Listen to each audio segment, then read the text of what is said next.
Bismillahirrahmanirrahim. Alhamdulillah.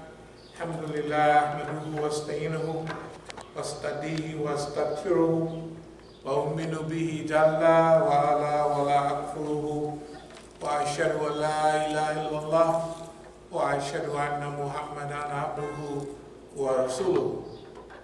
Arsalahu bil huda wa dinil haqq liyudhhirahu ala din kullihi wallahu karihal mushrikun. All praise belongs to Allah. We praise Him, we seek His help, His assistance, His guidance. We believe in Him and do not disbelieve in Him. I bear witness that there is no God but Allah, and Muhammad sallallahu alayhi wa sallam is the servant and messenger. Allah said that is Muhammad, the deen al-haq, the religion, the way, the methodology of truth. And this way of life known as Islam will rise to its proper position in this world, whether the mushriks like it or not. أما بعد فإن أصدق الحديث كتاب الله وأوطاق الأولى كلمة التقوى وخير الملال ملة إبراهيم وخير السنن سنة محمد صلى الله عليه وسلم وأشرف الحديث ذكر الله وأحسن القصص هذا القرآن وخير الأمور أوازموها وشر الأمور محدثاتها وأحسن الهدي هدي الأنبياء وأشرف الموت قتل الشهداء وأما الأمر دلالة بعد الهدى وخير الأعمال ما نفع وخير الهادي ما نفع وشير أما الكلام. The Prophet sallallahu alayhi wa sallam said the most truthful of discourses is the book of Allah. The most trustworthy word is taqwa, a fear of Allah. The best of the community is the community of Prophet Ibrahim. The best way of life is the sunnah of Prophet Muhammad sallallahu alayhi wa sallam. The best of all narrations is Quran. The remembrance of Allah is the most glorious of all things. Worst acts are those requiring the highest degree of will and determination. The best acts are those requiring the highest degree of will and determination. Worst acts are those based on innovation. The best way of life is the one adopted by the prophets of Allah. The most glorious death is the death of the martyr. The most wretched blindness consists of going astray after finding the right way. The best acts are those that yield benefits. The best guidance is that which people may be able to follow. The worst blindness is the blindness of the heart. Bismillahirrahmanirrahim. Inna Allah yahmadu bil-adli wal-ihsani wa ita'i dhil-qurba وَيَنْهَى عَنِ الْفَحْشَاءِ وَالْمُنكَرِ وَالْبَغْيِ يَعِظُكُمْ لَعَلَّكُمْ تَذَكَّرُونَ. Allah commands justice, the doing of good, and liberality of kith and kin. He forbids all shameful deeds and injustice and rebellion. He instructs you that you may receive admonition. فَمَنْ يُرِيدِ اللَّهُ أَنْ يَهْدِيَهُ يَشْرَحْ صَدْرَهُ لِلْإِسْلَامِ. Those whom Allah in His plan willeth to guide, He opens their breasts to Islam. Bismillahirrahmanirrahim. Ya ayyuha alladhina amanu attaqullaha haqqa tuqatihi wa la tamutuna illa wa antum muslimun. O you believe, fear Allah as He should be feared, and do not die except in the state of Islam. وَأَتَصِّمُوا بِحَبْلِ اللَّهِ جَمِيعًا وَلَا تَفَرَّقُوا. And hold fast all together by the rope which Allah stretches out before you, and be not divided. كُنْتُمْ خَيْرَ أُمَّةٍ أُخْرِجَتْ لِلنَّاسِ تَأْمُرُونَ بِالْمَعْرُوفِ وَتَنْهَوْنَ عَنِ الْمُنكَرِ وَتُؤْمِنُونَ بِاللَّهِ. You are the best of peoples, evolved for mankind, because you enjoin what is right, forbid what the wrong, and believing in Allah. أقول قولي هذا واستغفر الله لي ولكم.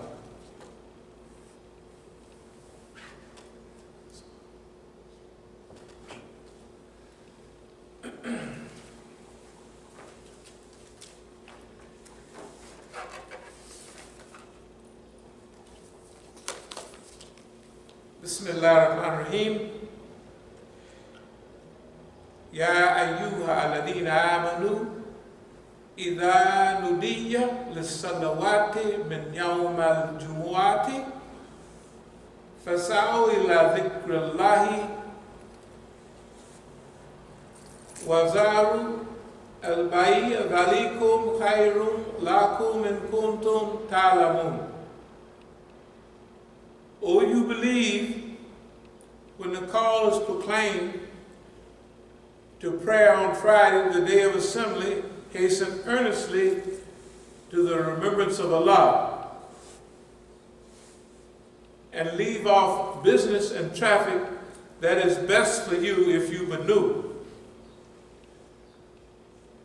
فَإِذَا قُضِيَتِ الصَّلَوَاتُ فَانْتَشِرُوا فِي الْأَرْضِ وَابْتَغُوا مِنْ فَضْلِ اللَّهِ وَاذْكُرُوا اللَّهَ كَثِيرًا لَعَلَّكُمْ تُفْلِحُونَ. And when the prayer is finished, then may you disperse through the land and seek the bounty of Allah and celebrate the praises of Allah often and without stint, that you may prosper. It continues, but when they see some bargain or some amusement, they disperse headlong to it and leave thee standing. Say, the blessings from the presence of Allah is better than any amusement or bargain. And Allah is the best to provide for all needs. By the English meaning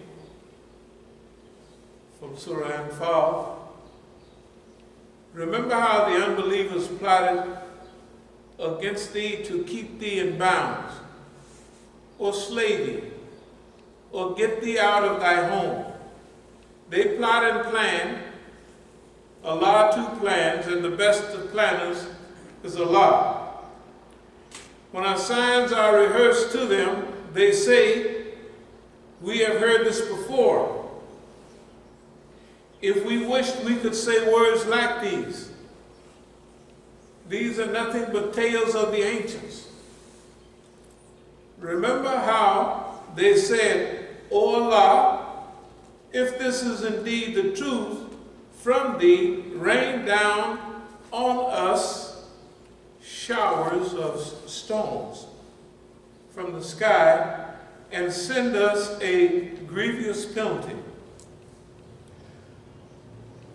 But Allah was not going to send them a penalty whilst thou wast amongst them, nor was he going to send it whilst they could ask for pardon. But what plea have they that Allah should not punish them when they keep out men from the sacred mosque and they are not its guardians? No man can be its guardian except the righteous, but most of them do not understand. Their prayer at the house of Allah is nothing but whistling and clapping of hands. Its only answer can be, taste ye the penalty, because ye blaspheme. The unbelievers spend their wealth to hinder men from the path of Allah, and so will they continue to spend it. But in the end, they will have only regrets and sighs. At length they will be overcome, and the unbelievers will be gathered together to hell, in order that Allah may separate the impure from the pure, put the impure one on another, heap them together, and cast them into hell. they will be the ones who have lost. But one last ayat. Say to the believers, if now thou desist from unbelief, their past would be forgiven them. But if they persist, the punishment of those before them is already a matter of warning for them. And fight them on until there is no more turmoil or oppression, and there prevails justice and faith in Allah altogether and everywhere. But if they cease, verily Allah does see all that they do. I wanted to read those ayats, and I passed out a little piece of paper so some of the brothers could read along with me. Because the subject today is the exact subject that you see in the news, right smack dab in the middle of the news. And when I finish, of course I know most of you already understand, that we right here in the Southeast, you know, like they have the only Negroes that went to the moon, the only Negro that bought a moon. Remember they used to have the first Negro? Okay. We are the only Negroes smack dab in the middle of what's going on around the world. Smack dab in the middle, and not just visitors.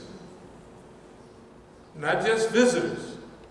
And as I finish, you will understand, because we have a significant part to play, and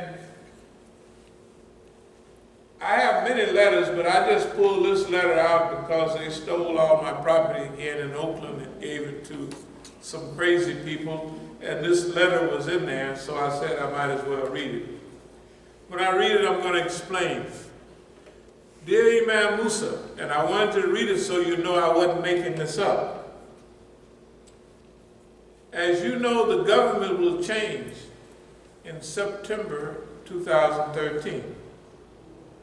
That is because we're trying to fix a meeting between a group of American and Western anti-Zionist personalities, such as scholars, independent thinkers, politicians, activists, artists, etc.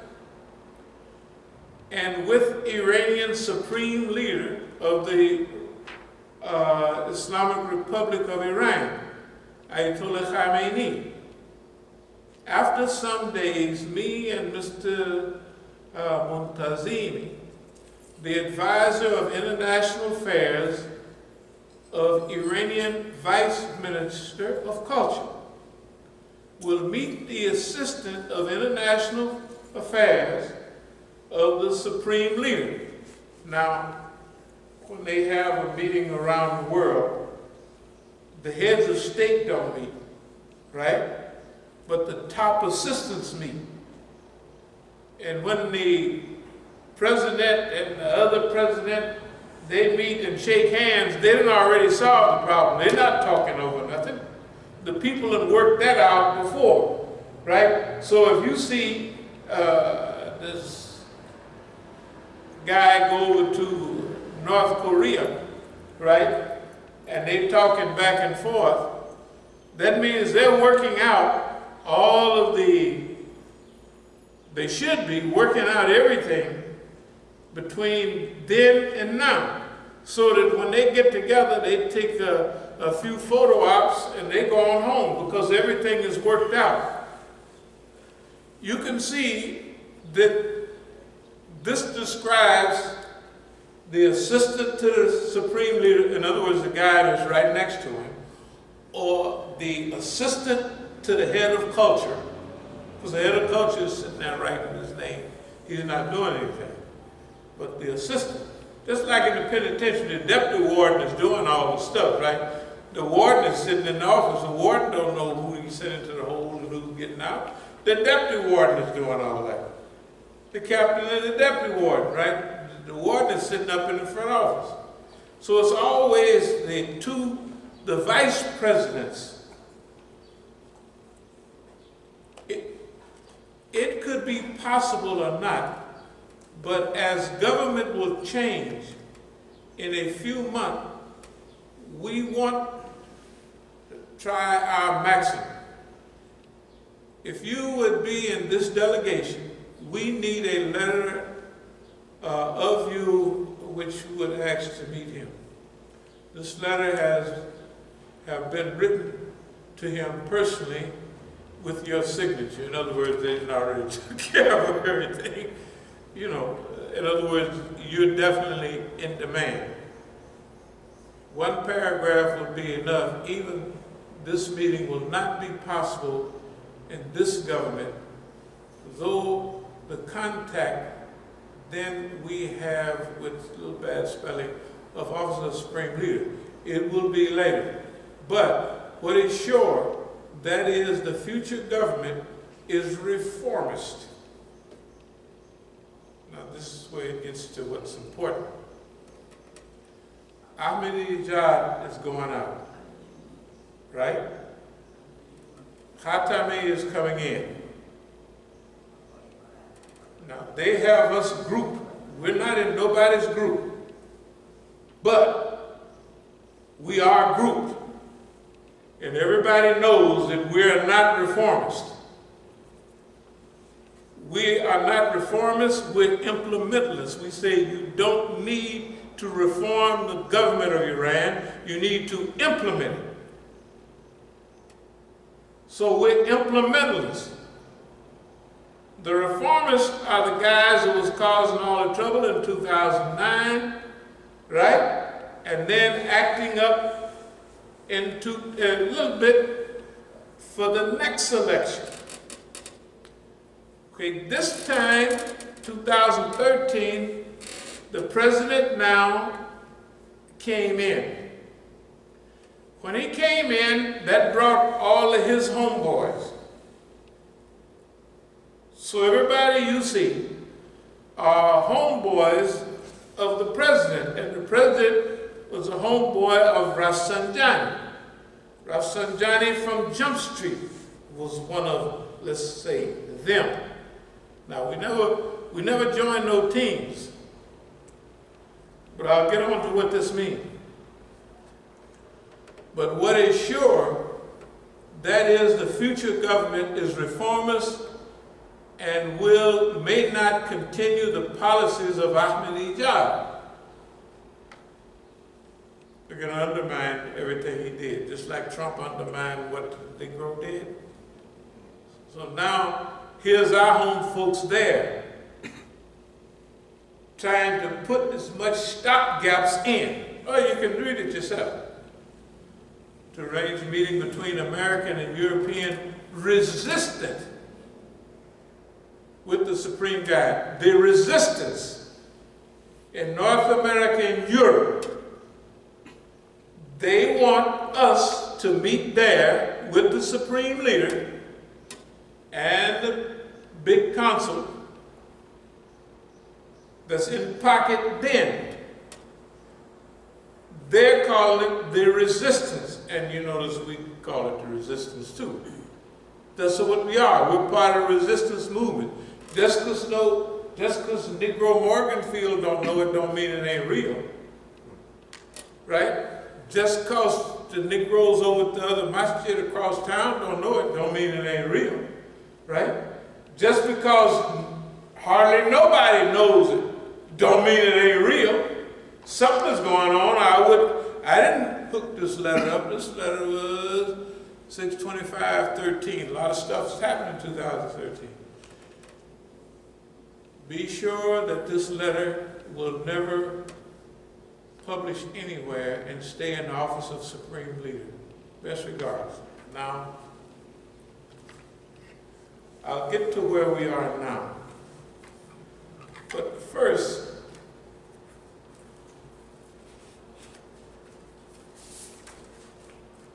the triangle of terror, the Zionists, right? The Americans, the Zionists, and the Americans, and who else? The Saudis. This is our original terror triangle. This is back in, must be back in,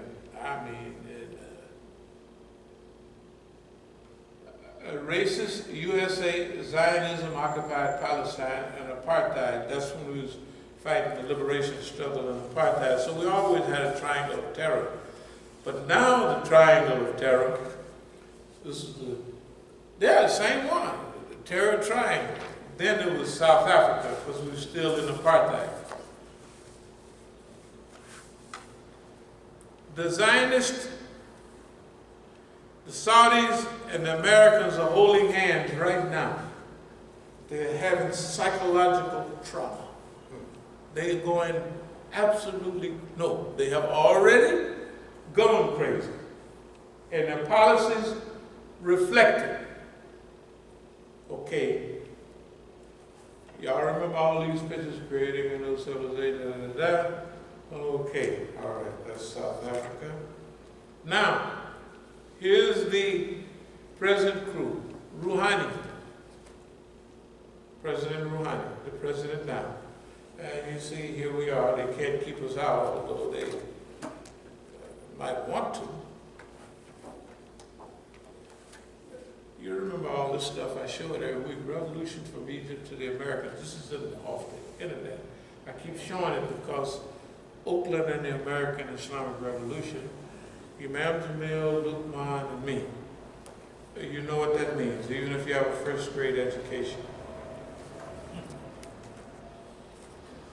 The Rahba, of course, you could see the Palestinian, the head of the Palestinian movement back there. If you saw the whole room, you would see white folks from right in this, under the Soviet Union. You would see everybody around the world was there. Tell that Sudanese leader of the Sudanese movement. And dear brother, you haven't seen nobody's picture with the Rahbar in the United States, have you? Tell the truth. You've not seen no American. None. With the Rahbar. So, now, this will put us instead with kind of what's going on. This might have been year before last at the Department of Strategic and American and European Studies at the University of Tehran. I gave a speech similar to the one I'm getting ready to do in a few days, if it works out properly. It had to have been all right because they translated it, put it on the front page of a best political newspaper. Okay. Now, what the heck is all of this about? I wanted you to read that along with me, and you can put them up here when you finish so they don't get scattered. One more little funny one, how to punk the FBI. Last night I went over to a place and I told them I was going there to meet one of the fat big shots, y'all would call him that. And he didn't come, so one of the other brothers, this is close to us, came. Probably he was sent there to meet me. I was just sitting out front waiting for him to come. So I told the brother to tell the fat cats that I want to go right now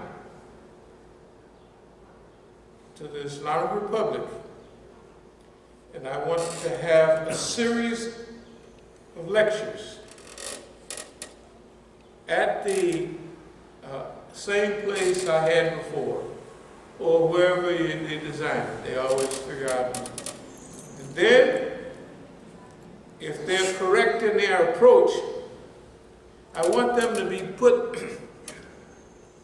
in the front page of the newspaper, and I want top TV coverages on these lectures. He said, I'll take care of it. Now, I went the day Trump made those talks, a couple of days ago. I went at 12 o'clock or 12:30 to talk to him. I said, your homeboy is getting ready to make a move. I said, y'all got to get me over there right quick to take care of everything, because y'all are not prepared. They didn't say, what are you talking about? So you guys have made classical errors. And I'm the only one who can fix it. They didn't say nothing. You know why? Because I said, didn't I fix everything for the last, for 15 years? Everywhere I went, in every lecture, whatever the problem was, I looked around and smelt what the problem was without anybody saying anything, and I fixed the problem all over the world. Isn't that true? Yes. No problem. I said, right now, you guys have made the same stupid error, and I've been trying to tell you. Now, I'm talking to the big shots right now. I said, look, here's what you did wrong, and don't worry about it. I'll fix it.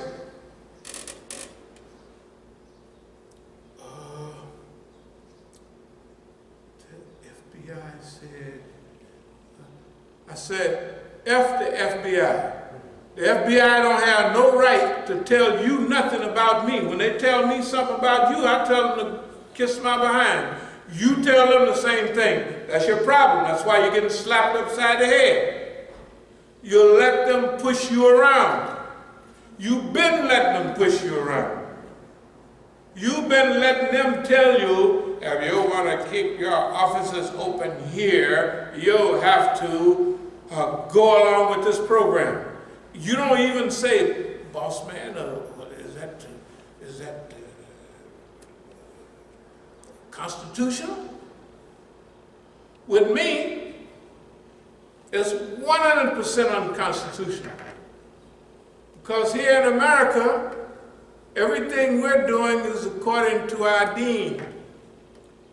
And the first constitutional amendment, the very first one, freedom of speech, press, and religion, isn't that right? So the FBI ain't got no right to go to nobody and tell them, right?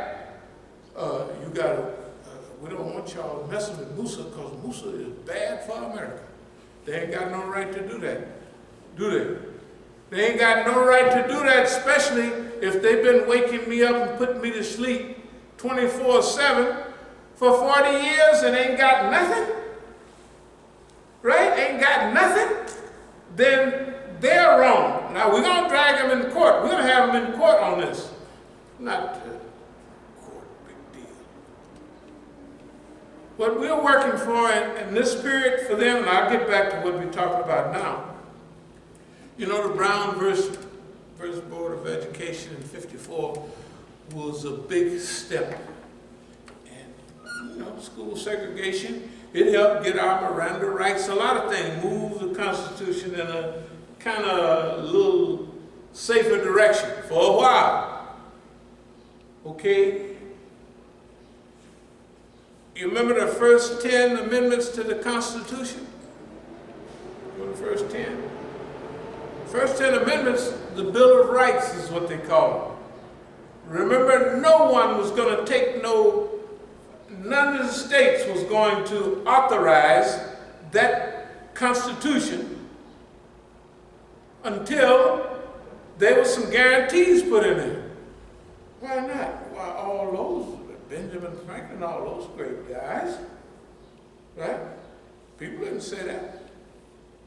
You ever read the Declaration of Independence? It's a liberating document, isn't it? Any government, life, liberty, and pursuit of happiness, if anybody gets in the way of that, then it is the duty, is the responsibility of the people to change that government. Isn't that right? Y'all remember the Declaration of Independence. Now the same people, old Tom them that wrote the Declaration of Independence, also was involved in writing the Constitution. What is the difference? Articles of Confederation 1775, when they are fighting the 13 colonies to liberate themselves from Great Britain, they are in liberation mind. We ready to fight. What did the old governor down there right across the street in Virginia, Patrick Henry? Is life so dear? Or peace so sweet? Right, that's what he's saying. As to be purchased at the price of slavery. Forbid it, Almighty God.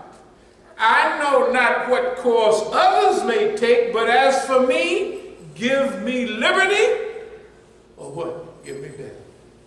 I'll go the whole thing if you want, but that's enough. That's what white folks said, right? We want our freedom. They fought 1775 all the way up to 1781, and finally they were victorious. So they come together in 1787 to revise the Articles of Confederation that they fought on. They said that it won't work, we need a whole constitution. So they started putting together a constitution. Now, here's the difference. When they're fighting under the Articles of Confederation and they're fighting under the guidelines, right, of the Declaration of Independence, they're revolutionaries. But after they won the revolution, the same guys is now going to govern. See what I said? That's why the Constitution is a governmental document. Y'all can't do nothing but this right here and that right there, and if you get out of line, we're going to keep you straight. That's what the Constitution is about. So the people said, we ain't going to let y'all treat us like that. That's what all the other white folks said. Right? That's why they have the first 10 amendments. And the first 10 amendments you and I would basically agree with. But we don't have those first 10 amendments now. So what we're struggling for in the 21st century is 21st century amendments. Yeah, that's what we're going to do. Me and you, ain't nobody else going to do it. Because in today's world, we need protection against a tyrannical government, in surveillance, in the excess use of power, shooting 12-year-olds down like dogs, playing with a pistol in a park. When every one of us grew up, I had 2 cap guns. Didn't y'all have, how many of y'all had guns? Any of y'all in here? Well, everybody did. You know, I believe you got a little baby nephew, sit him out there with now with some cap guns on, see how long he'll last. Go ahead. Stick some regular old cap guns on in holsters and run him outside. Go outside and play, boy. He won't be back. Right? That means we're living under tyranny right now. You and I are living under, they never expected in the early days of the Constitution, they never expected a government to have the dictatorial power that they have over us today. Shoot to kill, bam, that's all right. They do it all the time. Surveillance, illegal searches and seizure, remember that's what all of them were about. The first 10 amendments. You can't be, your papers cannot be, 6th Amendment, you cannot be harassed in your papers and your all of that except you're given a bill of particulars. They got to have a warrant to take your papers, and they got to give you a list of papers. They steal my papers all the time. That's why I said I'm reading this letter, because they just stole the letter, so I might as well read it. What's all this stuff about Iran? Why would a Negro be needed there right now? Why? Very simple. We're neutral. You can see from the letter that we're considered to be on a team, but we're not. We're considered with what they call the principalists or the hardliners. You can tell the brother is saying the reformers have won the election. They're going to try to undo everything Ahmadinejad did. Ahmadinejad. Okay, last time I was in Tehran, not long ago, there he is. See, Ahmadinejad is like, and they know it, is a friend of mine. Not like, he's like, hey man, I asked him, no, do I remember you? What you talking about, man? What, That's the way it went. That was a long time ago. So we're friends. Okay, now, you know, those guys don't like him. Now, here's what's happening in Iran right now. And it was bound to happen. This stuff that's happening right now, we've been talking about this for 3 years. This is going to happen, that's going to happen. It's a surprise to them. That's why we're ready to go right now. We didn't train for this fight. What is the fight all about? Number one, the principalist, the hardliner said, do not trust those Americans, you know. Don't make no deal with them. Of course, they was right. Our other friends that are not as friendly, they're still friends, but we're not on their team. We're on what they consider the other team. Now, what I told them the other day was, you have violated Imam's principle. Imam Khomeini outlawed political parties. Even though the biggest one, the combatant ulama, was his homeboys. Why? Because if you get political parties, you're going to have this group fighting that group, da da da da da. They went along fine for a minute, but they moved away from political parties, but they have political parties in reality, in that they have the hardliners, the principalists, right? They have me on that team. They've had me on that team since Kalkali and Sayyid Ahmed, the Imam Khomeini's son, was writing articles about us 30 years ago. They've been had us right after. They've been had us in the principalist camp. Although, now remember, in the early days, we were all in the same camp. We followed al-Imam, line of Imam Khomeini. In the meantime, time passed, and they have our friends who are running things now, from the presidency on and the foreign ministries and all of that. We're all friends, but we're not a part of their clique. And I checked it out right downtown. When things changed up, all of us was dynamite friends. But when they would tell one of them, one Iranian, to do something that was negative to Imam Musa, they would do it. And they wouldn't say, that's Imam Musa, that's our homeboy. Man, he was with us in the darkest days. He traveled around in this country day in and day out for 15 years.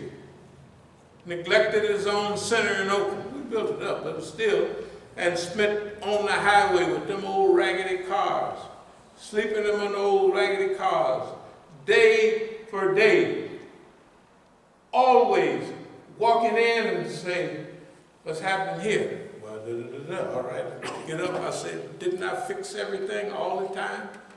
It's a God-given gift, that's all. It's a gift, that's all. It ain't nothing to brag about. He said, yes. See, you guys are now technically political parties. And you done messed up. And you don't know what to do. And you can't fix it because won't nobody trust you. I said, I'll go over and fix it. How can you do that? I said, look here. I said, did you think 30 years ago, after the war, that you would ever have the British,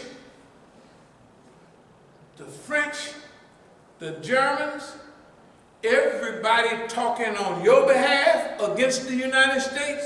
No, absolutely impossible. Right? Did you ever think that 30 years ago you would be the regional power, par none.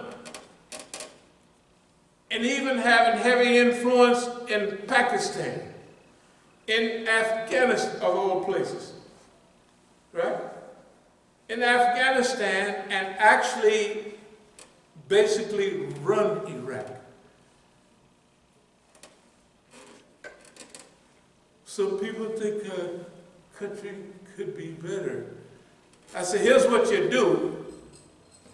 You guys are not that smart, but here's what you do. No, that's why I was talking to them just right now, because they're in a fight and they've been in the sweetie pie mode, and they, you know, all the tussle we go through in California. See, I'm in the fight mode all the time, because that's what I'm supposed to be. That's what I'm doing. So it don't take me no time. They throw a blow, I'm ducking, hit back right away. That's the way I am right now. They're not like that. They're getting the urine slapped out of them on radio and on television and everything right now today. That's why I couldn't hardly sleep the other night. I said, you got to get me there now. Here's the problem. With Iranians, I'll go over. I'm neutral. And I'll show how everybody's right at the same time. And it was Allah's hand over all of us that fixed it up. You can't do that. I said, you can't do it. I can. It's so simple. I said, I've been training for this fight. It's too simple. I said, number one, the principal has said, do not mess with the Americans. They are liars. Were they right? Yes. I said, you said, we'll make loving treaties with America. And you did. Right? I said, no, they didn't. I said, if you wouldn't have done it, you wouldn't have shown the world who America was. You wouldn't have Britain. You wouldn't have France. Right? You wouldn't have Germany. All on your side, on Iran's side. Don't you remember what they call the axis of evil? I said, before you was the axis of evil. Axis of evil. That's right. Wasn't it? Yeah. So now you're the peaceniks. You couldn't have bought that. You couldn't have done that. Me and you couldn't have done that. They had to do it. Everything we got today, the war in Syria, slaughtering everybody, but they done moved the situation around. Every problem they have in Europe, they created it themselves, right? Trying to remake the Middle East. How? Finish off Libya. They all did, right? So all of a sudden, oh, we finished off Libya, now we'll finish off Syria. But what happened? For the last few years, millions and millions of people from Africa and from the Middle East have flooded into Europe. Changed the whole complexion. Europe now looks like America. You know how it is in America. You see white folks, you see Arabs, Mexicans, everybody. Now, that's the way Europe used to be European. It ain't European no more. Everybody's there. Right? How? They run off from Syria, they go to Libya. When Gaddafi was there, you could not go to Libya and jump on no boat and go nowhere. Right? If you was from Africa, he was helping you out so much with money, you didn't need to leave by the millions. Right? And there was no racial turmoil in Libya as long as our dictator friend was there. Right? The Westerners caused every problem they got. Every problem they got. They invaded Afghanistan. We'll just be there a week or so, and they've been there now 17 years, still getting the urine slapped out of them, and can't leave where we live. They'll think we're cowards. well, you're gonna get whooped all the time. You should have read history book. The graveyard of empire. Leave Afghanistan alone. We bad Americans. Well, you ain't bad no more. Look at them. They done destroyed. Iraq is destroyed. Syria is destroyed. Those millions of people go to Europe. Who do you think the Europeans are mad at? They are mad at the Americans for making this whole mess. And all the people, you ain't taking none of the people, and millions of these foreigners are coming here. Right? To us. Did you ever think you'd hear the Europeans talk against the Americans on behalf of Iran? That's what I told them. They said, man, we never thought of that. I said, you didn't think of it because you're involved. You're involved. Ain't nobody gonna believe you. You can tell them the same thing I just told you. They ain't gonna believe you. They think you slick. I'm neutral. You get me over there, we're gonna have the country holding hands singing Kumbaya tomorrow and 2 days. And it's true. Here's why. Here's why. First of all, you don't know me, but the people of Iran know me. They didn't have a series of programs and stuff. They don't know you, but they know that. I've seen that face. Why, you're so-and-so. Or something. Aren't you from America? Yes. My America. Don't say that. Okay, anyway. That's where we are right now. These people are not successful in nothing. The FBI has not been successful in trying to, you know all the stuff going on in California? You know what it was about? Trying to divert us away from this.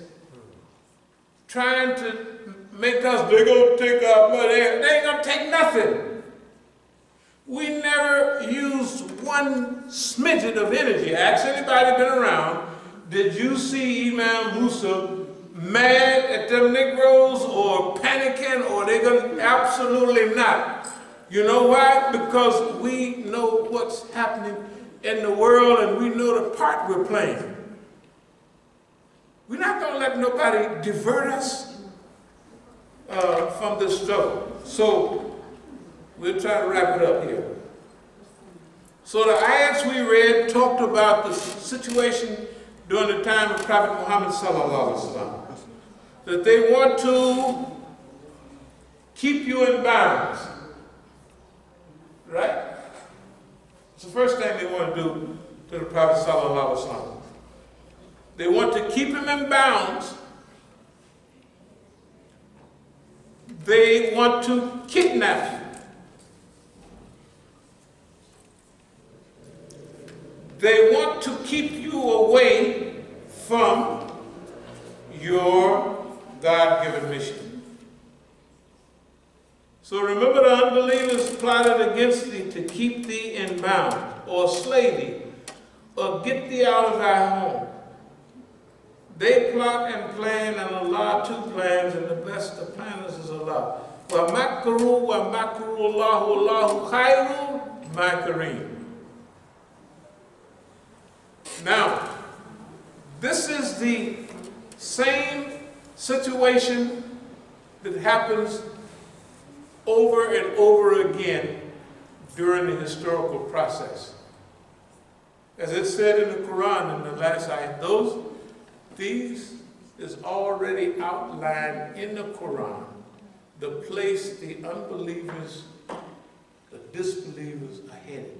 They're going to be heaped all together in one big heap and thrown into a pretty bad place. Now, me and you, right here, we have a certain duty at a certain time in history when it's headed your way. That was a time when Allah's mercy shined on America. And no matter what bloody, dastardly deed they did, they kept rising. Remember? Don't care whether they slaughtered the Indians, they kept on rising. Enslaved the Negro, kept on rising. Invaded Mexico, they kept on rising. Invaded Cuba, the Philippines, 1898. Kept illegal, it's no problem, keep on rising. World War I, all over there, and they sent a few people over there when everybody's tired and whoop everybody, and they in the big time. World War II was even bigger. The war starts over there. They didn't get into the Japanese invasion, isn't that right? But everybody's fighting for years already. America comes in with the atomic bomb, finishes off everything. They lost less than anybody in the war. A few 100,000 people in World War II. Russians lost 27 million people. Right? They did, you know. And they was lynching and hanging us and still cruising along. When Allah write your destiny during that period of ascension, you're going to ascend. Because you're going to be tried and tested with what you do with your power, what you're going to do with your authority.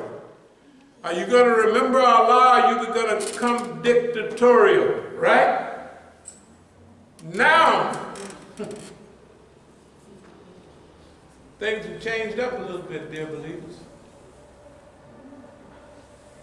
Not way back in just Afghanistan. Y'all ever heard of Korea? They get ready to sign a thing, you know. That was 1950 to 1953. Never a peace treaty. They're getting ready to sign the peace treaty now. America lost as many troops in Korea as they did in Vietnam. But they scare you to death about Vietnam, right? They lost 57,000 in Korea and 58,000 in Vietnam. But you never hear about Korea. That was the first technical butt-kicking your Americans got. They brought it to them in their hand. Scared them to death. Not enough. They jumped back on the people in Vietnam. What I'm leading to is, the only fight they've won in the last 60 years is when they invaded Grenada in '87. Remember Grenada? Everybody else whooped them. They invaded Afghanistan and they still crying, isn't that right?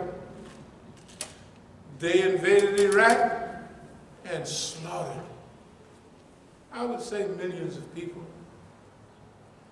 Saudis spending billions of dollars in bombs and mercilessly killing Yemenis right now.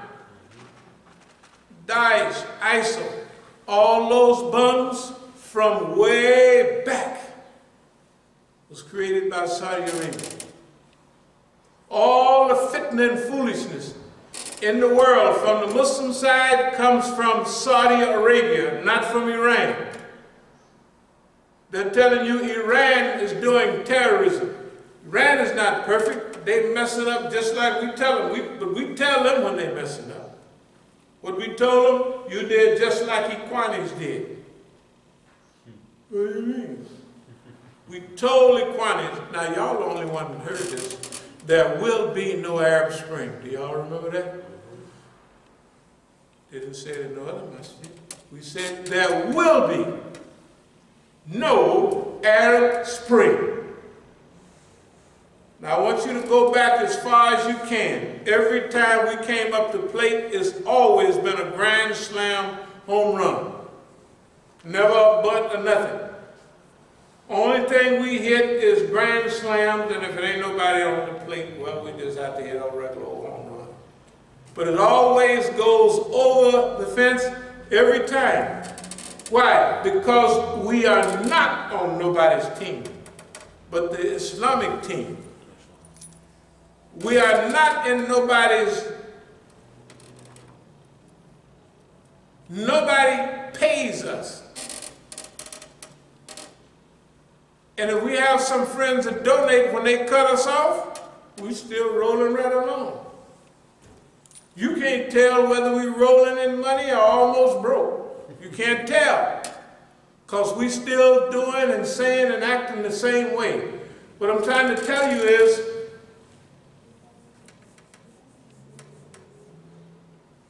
the Negroes in America that sold their birthright was not us. And we stay right at the center of everything because we say, oh no. It don't make no difference whether it's Iranians, Arabs, or nobody. Because there's a certain knowledge that goes along with the time we're living in. And that is the knowledge of American governmental behavior. Do you know you got American governmental behavior in the back and front of your mind? You almost know what they're going to do. Don't nobody else know that? So when we tell them, okay, don't do that. Okay, you did it and you messed up, so now here's how you fix it. Nobody else know that. I wanted you to read that letter so you would see that we're not talking just out of the front of our mouth, nor the back. We're telling you that you, all of us have a gift for this movement, and if we don't use it, you'll be back in the back seat where they got a spot for you. All the other Negroes went to the back. Didn't they tell the truth? I mean, the line of flying, if it wasn't no back door, the niggas would make a back door to go in the back door of the Islamic movement. And when everybody got here, the only Islamic movement was from amongst our people. And they sold it out and gave it to people, and then the people now got it. They don't know what to do with it, right? They don't even know what to do. So, that's why I told them last night, I said, get me over there and I'll fix everything. You know what? Last night the guy didn't say, you can't fix it. He said, if anybody can fix it, you can fix it. You know why? Because we spent 10 years in the trenches together. I said, don't you remember how smart y'all was? I said, remember 35 years ago if something happened, Iranian students would have flyers and everything out by the next day. We'd be having a talk going somewhere. That's right. I said, y'all done slowed down. I said, I'm slowed down. I said, the white man keep me on my job. I said, I'm ready for a championship fight anytime. I am. The way I'm talking now, I've been ready. I've been waiting on this for 3 years. We've been talking about it right here in detail. They're going to do this, they're going to do that. And when they do, I didn't say exactly what we're going to do. We're ready to do it right now. And if any of y'all, if I don't go overseas to tell them in person, then some of y'all tell them yourself on this gadget here. Right? I'm trying to tell you that we're going into the future looks good, but it ain't no game. What I told the brothers, I was talking about the gangsters in California. Because they had been looking at, well, Big Hank, this is our brother, we love him, but man, and the white man is, he's on the board. That means on the chessboard, and the white man going to finish you off. And I said, y'all thought I was a goner, didn't you? You know? I said, you know the difference between me and y'all? We was all big niggas. Y'all accepted the white man's authority and I didn't. That's the only difference. Y'all accepted the white man's authority. Only difference. Y'all was a shah, you had as much money, you had structure, organization, everything. The only difference between me and you accepted the white man's authority. And I've told you 1,000 times, the smartest niggas in the movement was all gangsters. All of the political high school, college movement brothers didn't know their butt from a hole in the ground. You know why? Because in the gangster world, everybody out to get you, right? You make one mistake, the people gonna get your money. You make another mistake, you're gonna get killed. Any mistakes you make in the game on a big level, it's goodbye for you, right? And if you make a legal mistake, you're gone for 5, 10, 20, 30. Nowadays, you might be gone permanently. Or if they give you a 30-year sentence, do you know you got to do 28 years? 20. That's unfair. That's wrong. That's mean. The way they're doing us. Don't you think we need some relief from the system? Don't you think we need relief from tyranny? Well, who's going to get it? The old Negro professor with the scarf around his neck, this horse? You think he's going to do it? You think the national Negro is going to do it? Well, we've had 1 million or 2 men here in America. I say, yeah, you filled up all them garbage bags and run off and bought a doggone ranch. But you ain't did nothing, isn't that right? Remember all of them? It was so many Negroes in D.C., if you get close to it, you could feel the heat, remember? You could feel the heat of the crowd outside.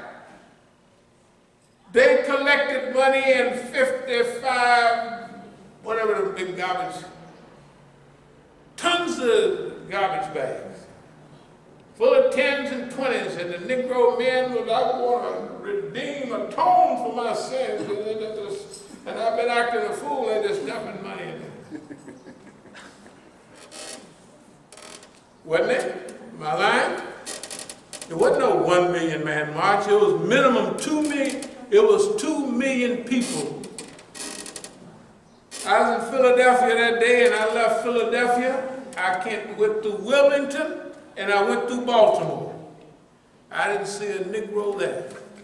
It was all, and I come back to Martin Luther King things and right through the Southeast, and I went down there. I didn't see no niggas. There wasn't no niggas in the Southeast in those days. It was all down there. And nothing happened, right? This movement is going to depend on you, honest people. Now, don't waste your time. I don't want to tell you. Y'all remember Greek philosophy? There was a guy going around with a lantern all the time. All day, all night. They said, what are you looking for? He said, an honest man. So don't use up all your strength. But if we can get a few good people, we can knock boss man. I'll move toward a close now. You can remember, when he's going up, it's kind of hard to deal with him.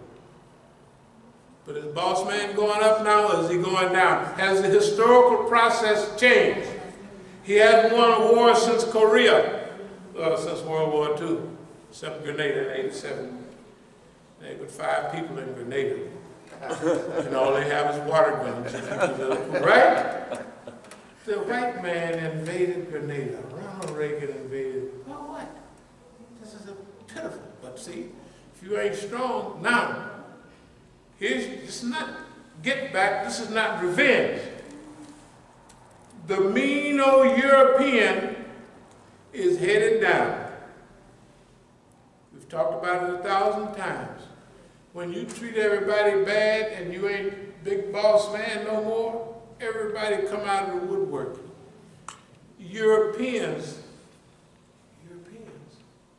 white folks, come out of the woodwork. What did Miss Merkel say from Germany? We can't put no more trust in you guys. We're taking care of Europe. Europe for Europeans. Bump you. That's what they just said. She just said. We got to look out for ourselves, man, because y'all, hey, man, you done blew it. I think China's or the Iranians hired Donald Trump. I swear I do. Because can't nobody be that bad for their country. We done talked about it. I swear, I think, you know, he's broke, so somebody said, man, we'll give you $25 million if you go in there and mess up everything.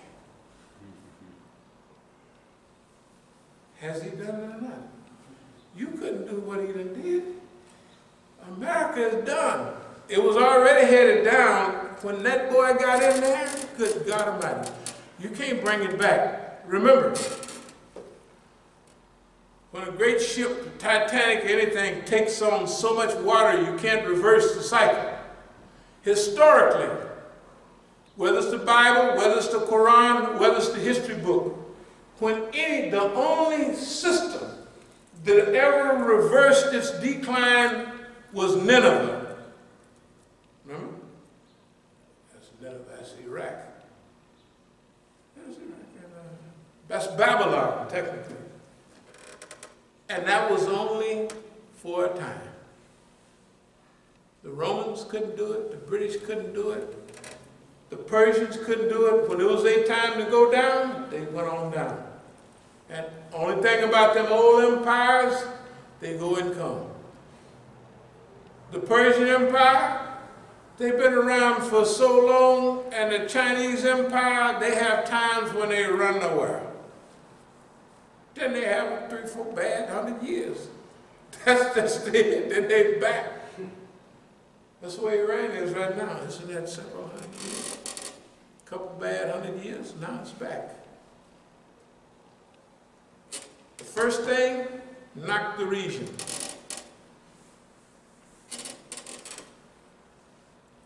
The second thing is, be broad. No closed doorism. What we said in San Francisco at the annual meeting, improve your morality, your akhlaq. You have to win the battle of nafs, tazkiyah bil nafs. What we said then, a few months ago, we say it now. Everybody is coming your way. When you have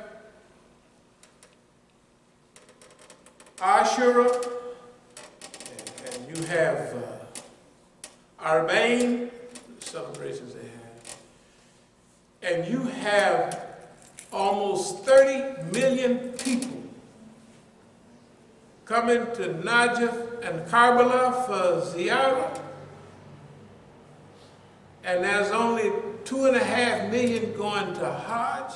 I said, Shias is on a roll. I said, you're on a roll, you just don't know what to do. You got to stick with it. You don't have to do nothing now. You already, they've been killing Shias all over the world. They're already locked and loaded. It's already a done deal. It's too late to do anything about it. That is too late. Plus you got Iran, 90% Shias, right? 90%. You got Iraq, 60 or 70% Shias, right? You got Bahrain, 80% Shias, right? All the oil is in the eastern provinces, Qatif and all that region of Saudi Arabia, right? All you got to do is be moral and inclusive. Do not slip into no party or madhab line. You'll cut your own throat. The only way you can lose is you cut your own dumb throat, like most people do now. You know, most people win for, I don't care whether it's whatever, you can win a lottery, the baseball ticket thing, and now you have $10 million. That's today. Where's the Negro at in 2 months? He's broke. We do the same thing with this great political, spiritual lottery. We win it, then we pull out our knife, sharpen it for a minute, and cut our own throat. Not Negro, Arabs, white folks. You ever seen poor white folks go from a trailer to multimillionaire? How long you stay there? 3 or 4 weeks.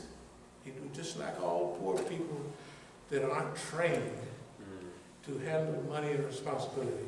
I got a lot of stuff to say, but I'm going to close on one issue. First is our movement, As-Sabiqun liberation movement. We are a liberation movement. It don't make no difference if it makes the two of us. We represent the North American liberation movement, and everybody knows it. And we speak with that authority. You know what? Can't nobody tell us, you do this, you do that. You can't do that. You know why? Because they're not going to be there next to us on the day of judgment. That's the only reason, other than that. Right? They can't get us in heaven and they can't keep us out. That's why we don't pay no attention to the bombs. We advise you to fight those Negroes in Oakland. I said, why should I take your advice? I said, look at your life. What the hell are you doing? You think I'm going to listen to you and you standing there with a bowl of, trying to get a bowl of soup? Right? Look at your life. It's in shadows and you think I'm going to take your advice? Right? Your life is a shambles and you want me to say, go out there. I said, look, stupid. One thing God gave me, when we was moving up, my homeboy next to me, he's a big preacher now. When we talk about it, he says, man, we've been friends ever since. The people was coming, and they was telling him something.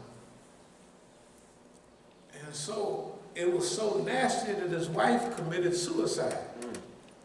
So when I heard about that, I went by his house one morning, you know, you're up all night snorting cocaine, and he had just got home too, because you could hit him Cadillacs, so he used to quiet down. You know, that was the air ride. It'd take about 2 hours for it to stop that. So I could hear his car, it was just quieting down. So I knocked on the door and stepped back and got in the car. He come out, yeah, what you want? I said, well, I just stopped by. He said, yeah, niggas been telling me. I said, that's why I came here. Niggas been telling you, and I'm here to tell you what I say, not what niggas say. And after talking to him, we've been good friends ever since. You know what they was trying to do? It was snitches in my group, it was snitches in his group. And every time you the big boy, they have people start trouble so that the other one coming up will think you jealous of them, and they'll have him hit you. Of course, when he get big, they're gonna have somebody else hit him. And I told him, no, we ain't having none of that. That's what I told the Negroes when they were saying, those people in Oakland, they're insulting I said, I don't care what them niggas do, they don't count. They don't count at all. We got our mind, just what we're talking about today, we know where we fit in this. And we do not use any time fighting other dumb Negroes, dumb Arabs, dumb nobody. Right? We do our own job. That's what we have to do. We're asking you, dear believers, might as well, man, get it on the good side. Don't let history just ride by. Can you imagine if you don't play no part in history? Can you imagine? You don't play no part in history. You just jump in the water and wherever it takes you. The tide take you, or the doggone current take you where it want to take you. You don't have no paddle, you don't have no stick, you don't have nothing directing you to what shore you want to land on. Now I will close with, don't you know that Allah give us the ability to visualize and to dream of a life and then produce that dream. I'm not arguing with anybody, but if you're happy with just a job, with paying bills, and you're going to die soon anyway, fine. That's your life. Nobody can argue with you. That's your life. Boy, but you missed a lot.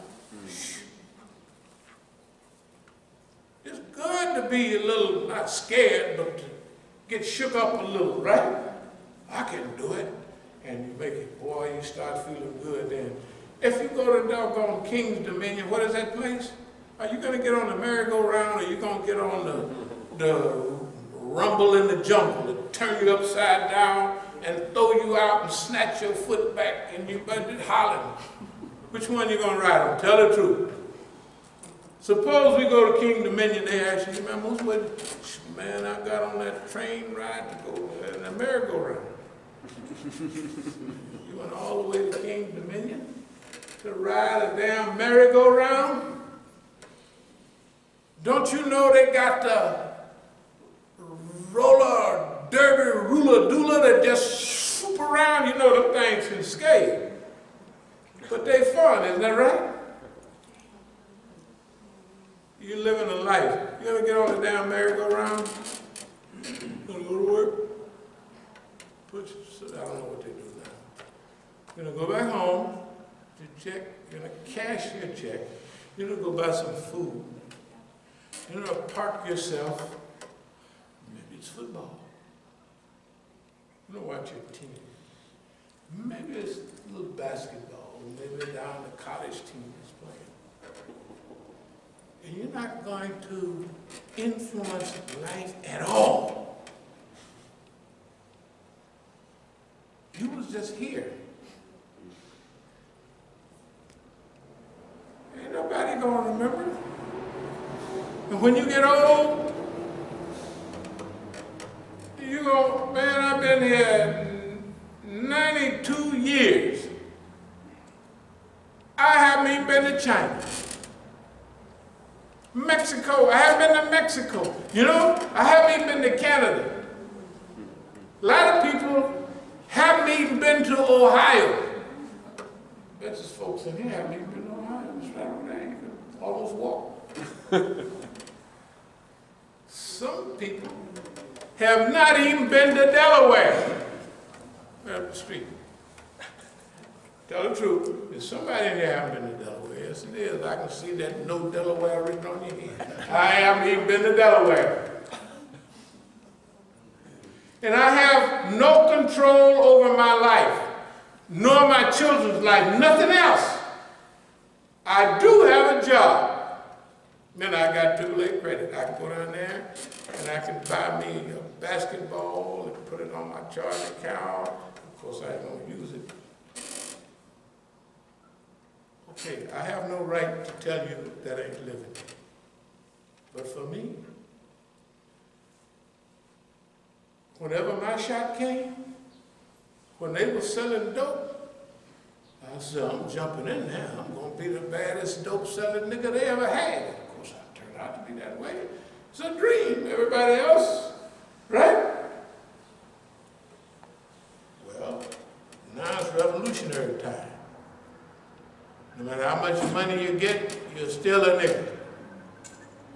No matter how pretty your car, in fact, the worst car you can have as a nigga is a big, pretty car. The police stop you every day, all the time. So nothing works because you're a nigga. Now you're a revolutionary. I ain't gonna take that.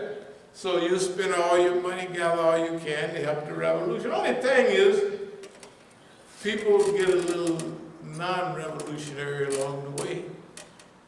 So you say, I ain't gonna give y'all no more money, y'all for your retirement fund. This is a revolutionary fund, not a doggone retirement fund. That's Elders Cleveland, all of them. Everybody knows it in Algeria and then later on in East Africa. Then come Islam. And guess what? We have a chance to do the right thing for the right reasons. Now when your shot comes, you take a chance. I want to be like Malcolm X. I want to be like all our heroes, right? You can do it. Then you come to, you got to be faster, bigger, smarter than Malcolm X. Because we're doing a bigger time, isn't that right? Y'all remember Jesse Owens? He had all the titles one time, just about, had plenty of them. The kids run that now in high school. Each generation have to make their own records. You and I are living in a time when we have an opportunity to influence world events from here in America. I'll close with this. The immigrant community snatched control of the Islamic movement. They don't know what to do with it. They don't know what to do with it. So let's just snatch it back. Not snatch it back, but let's use it back for the good of humanity. They're wasting all the Masjid. You know how many people they have in Salat over there, Dar al-Hijra and everywhere else? They busting out of the place, man, with people praying. Yes, they are. Right now, all over America. This used to be a big masjid. This now is on the small side. They got giant masajid full of people all over America. And they don't know what to do. And we know what to do. You know why? Because we've been reading the Quran. Who is the best in speech? Those who call people men to Allah with righteous deeds and say, I am a Muslim. Good and evil is not the same. Repel evil was good. Then between whom and thee was hatred, white folks. You become their wali. Now, have we read that? The FBI can't do nothing else because that's our motto. The Quran is our motto. We want to make America, we want to reach out, right, to the American people that we had enmity. Well, we didn't have enmity and hatred for them. They had it for us. They was hanging us.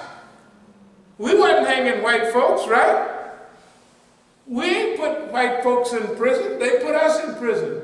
You ain't put no cracker on the chain gang, tell the truth. Can y'all put any white folk? Did your grandparents put anybody on the chain gang? No.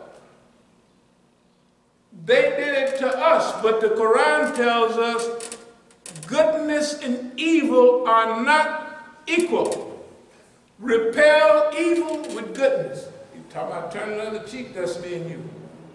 Then it becomes between he and you was enmity, become hameen, warm and fuzzy friends. You become their wali, right? That's why we ain't got no case. All the FBI can be mad. They can be mad.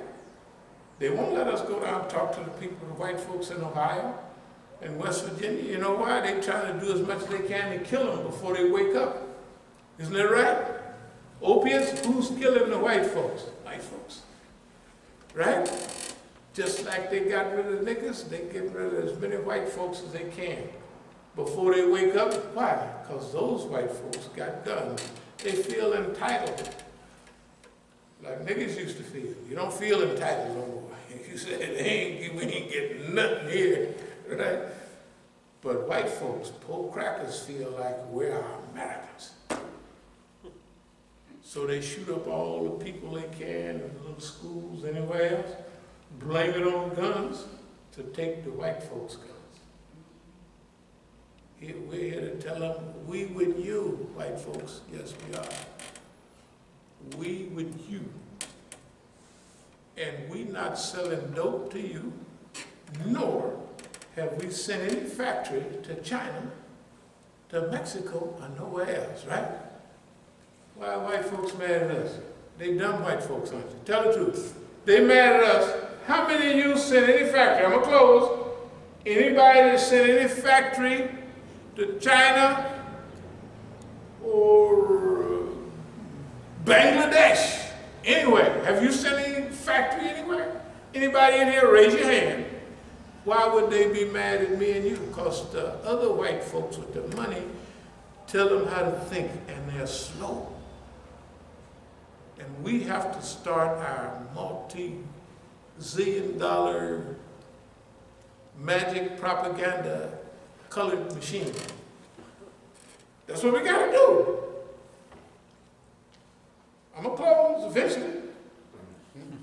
But y'all don't come here but once a week. It's 168, 178 hours in a week, and y'all get mad because he talks for 2 hours.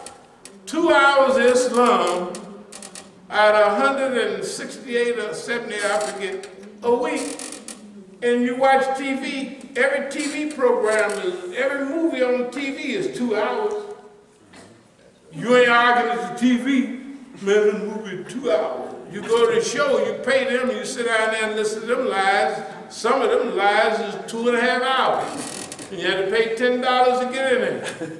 Then you come and be mad at your poor brother. I just keep you here an hour and a half, hour 2 hours. Sometimes on a bad day for you, 3 hours. Right? I'm telling you, I'm sorry. I am not sympathetic for you turning around and watching you watch. Because on the day of judgment, Allah gonna ask me,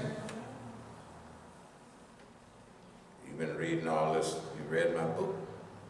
I did best I could. And you didn't tell nobody about it. I gave 20-minute khutbahs, just like they do at al-Hikmah. I gave 20-minute khutbahs, and it was the same one. I'm gonna stop, I really am gonna stop. They got a khutbah book from the Turkish Ottoman Empire, 500 years old. Some of our countries tell the truth, don't they? They read from the doggone khutbah book. And if they're in Pakistan, they read it in Arabic, not that nobody knows what they're talking about. In Nigeria, they're reading from the khutbah book. Everybody's houses, Igbos, everybody. But don't nobody speak Arabic and they reading from the khutbah book. And they talk beer out and going home. Don't nobody know nothing about what went on. Right? They do it in all of our countries. They read the Imam sit there holding us. It's funny. I said, man, with these people, it's crazy. He hold a stick sometime, and he's reading from the khutbah book, the same khutbah every week. It's from the Ottoman Empire, 500 years ago. And he's bless the Sultan, so-and-so, bless his minister, bless so-and-so. Thank you, dear believers, for putting up with this, and we ask Allah to help us all move toward paradise. Oh Allah, we seek thy refuge from anxiety and grief. We seek thy refuge from lack of strength and laziness. We seek thy refuge from cowardice and negligence. We seek thy refuge from being overpowered by debt and the oppression of men. O Allah, suffice us with what is lawful, keep us what is prohibited. With thy grace, make us free from what is decided. Amen.